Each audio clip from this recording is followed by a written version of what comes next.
আসসালামু আলাইকুম। আজকে আমি দেখাবো গামলেজ কাঁঠালের জাত। কাঁঠাল কাটার সময় আঠালোর পরিমাণ বেশি থাকে, যা ফল খাওয়ার সময় হাতে মুখে ঘাম লেগে ঝামেলা হয়ে থাকে। আর এই গামলেজ জাতের কাঁঠালে গাম অর্থাৎ আঠালো জাতীয় কম থাকে। অধিকাংশ গামলেজ জাত বাড়ি বা কৃষি গবেষণা থেকে উদ্ভাবিত, যেমন বাড়ি কাঁঠাল 1, বাড়ি কাঁঠাল 2।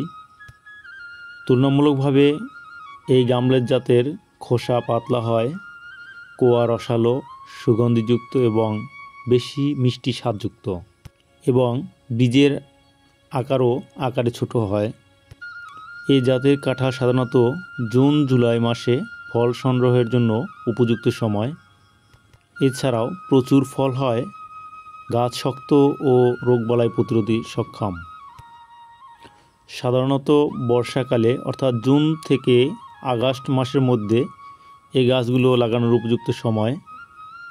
প্রতিটি গাছের জন্য 3 foot into 3 foot into 3 foot আকারে গর্ত করতে হবে, এবং গর্তের ভিতরে 15 থেকে 20 কেজি গোবর বা কম্পোস্ট সার, 200 গ্রাম টিএসপি, 100 গ্রাম এমওপি এবং কিছুটা ছাই মাটি মিশিয়ে গর্ত প্রস্তুত করে 10 থেকে 15 দিন রোপণের পূর্বে রেখে দিতে হবে। গাছের মধ্যে 8 থেকে 10 ফুট দূরত্বে গাছ লাগাতে হবে এবং সারি থেকে সারি দূরত্ব হবে 8 থেকে 10 ফুট।